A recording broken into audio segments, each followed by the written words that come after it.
Bienvenidos al capítulo 5 del podcast de The Good Logopeda. Hoy vamos a hablar sobre el TFM, es decir, el trabajo de fin de máster. Pero antes de nada, mi nombre es Adelaida y en redes sociales me puedes encontrar con el nombre de @TheGoodLogopeda.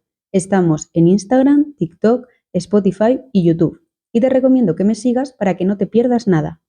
Como ya sabréis la mayoría, yo he hecho un doble máster, uno en terapia miofuncional y otro en trastornos neurológicos, y debido a que lo hice a través de una institución privada, me dieron la posibilidad de realizar un solo TFM que aunara los dos temas. Es decir, que tenía que incluir en este TFM tanto información sobre la parte miofuncional como de los trastornos neurológicos. Es por ello que elegí el tema de la disfagia, que para los que no lo sepan, la disfagia es un síntoma que se refiere a la imposibilidad o la dificultad para deglutir normalmente, es decir, tienes dificultades para tragar. Dentro de la institución con la que yo realicé mis másteres, las posibilidades de TFM fueron 3.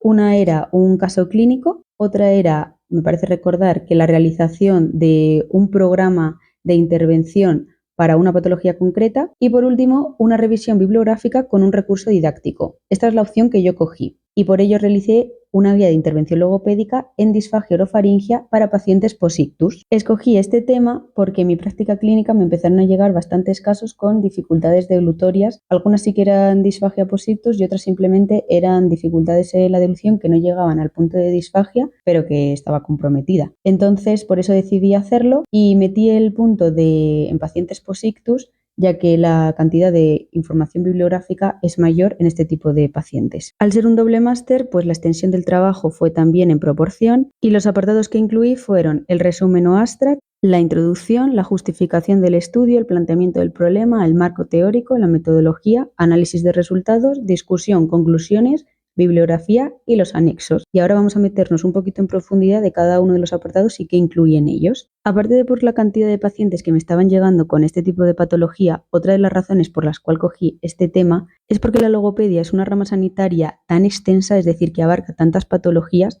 que me pareció necesario llevar a cabo una guía de intervención y de evaluación básica para que cualquier profesional, tanto que fuese novel, es decir, que acabe de salir de la carrera, como que a lo mejor lleve muchos años ejerciendo la profesión pero nunca le haya llegado un caso con disfagia y se sienta poco preparado, pues que pueda tener una base de referencia en la que poder apoyar su intervención y evaluación. Es por ello que pese a que mi recurso didáctico es la guía de intervención y que se puede separar perfectamente el trabajo base, por así decir, con la guía de intervención, yo veo muy recomendable tener en cuenta ambos en conjunto. Porque, por ejemplo, en la introducción de mi trabajo, lo que principalmente hablo es de cómo es la deglución normal de una persona, es decir, cómo es ese mecanismo, qué aspectos influyen, todo lo que hay que tener en cuenta para entender ese proceso deglutorio normal, para luego poder comprender cuáles son los mecanismos o qué aspectos son los que están afectados en tu paciente. Otro de los aspectos muy importantes a tener en cuenta es que al final la deglución es un proceso neurológico, es decir, que van a participar los famosos pares craneales y es por ello que en el trabajo estoy especificando cuál es la función de cada uno en las diferentes etapas de la deglución y cómo su afectación puede producir diferentes síntomas y qué síntomas son los que pueden aparecer según qué par craneal esté comprometido. Además de mencionar pues qué métodos de evaluación y de intervención hay actualmente en la práctica clínica.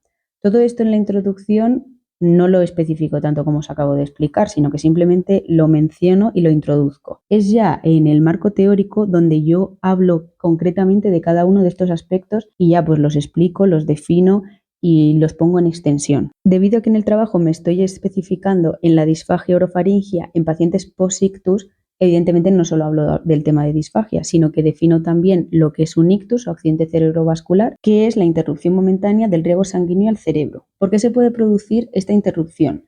Hay de dos tipos, de tipo isquémico o de tipo hemorrágico. Los de tipo isquémico son los más extendidos en la actualidad, suponen un 80% del total y básicamente se produce esta interrupción del riego sanguíneo debido a un bloqueo. Principalmente se produce un trombo que impide el paso de la sangre hacia el cerebro y por tanto que llegue el oxígeno necesario. Los de tipo hemorrágico suponen el 20% restante y se caracterizan por una ruptura del sistema circulatorio, generando una hemorragia o hematoma que según la región en donde se haya producido y la extensión del mismo comprometerá unas capacidades u otras. Otro de los aspectos que menciono dentro del marco teórico es que al final la mayoría de pacientes que han sufrido un ictus, un porcentaje muy alto va a tener luego consecuencias de las cuales destaca la disfagia. Entonces es por ello que hablo de los dos tipos de disfagia principales, la disfagia orofaringia y la disfagia esofágica, haciendo hincapié en la disfagia orofaringia porque es en la que me voy a centrar y en las diferentes fases de la deglución, incluyendo qué par craneal participa en cada una. En el caso de la deglución, los que participan son el trigémino, que es el quinto, el facial, que es el séptimo, el noveno, que es el glosofaringio, el décimo, que es el vago, y el doceavo, que es el hipogloso. Hay un artículo que se llama Laringe y patología cervicofacial, disfagia y aspiración, que es de Molina, Guerra y Gutiérrez. Es de 2015, pero está muy bien porque habla del control neurológico de la deglución. Tienen una tabla, la verdad, muy completa y en general el artículo está bastante completo sobre las diferentes estructuras que participan en el proceso y cuál es el par craneal que participa e incluso habla de las vías aferente y eferente según corresponde. Y si estáis interesados en la disfagia o en general el conocimiento sobre los pares craneales, yo os lo recomiendo mucho. Una vez hemos hablado de todo esto, que al final nos ha servido no solamente para introducir nuestro trabajo, sino para darle una base teórica importante, pues vendría la metodología, que como en el anterior capítulo os comenté, es igual, porque al final lo que he hecho yo también es otra búsqueda bibliográfica, como en mi TFG, y sería básicamente lo mismo, escribir y redactar cómo ha sido el proceso de búsqueda y luego poner un diagrama de flujo. Yo en mi caso puse 2 diagramas de flujo, porque al final, aparte de especificarme en que fuese disfagia orofaringia posictus, también incluí la importancia de los pares craneales, como os he mencionado. Entonces hice una primera búsqueda bibliográfica de lo que sería básicamente la información de la disfagia posictus y luego una búsqueda bibliográfica de lo que sería la participación y función de los diferentes pares craneales. Y es por ello que hice 2. Y bueno, vamos a ir dejando este podcast por aquí.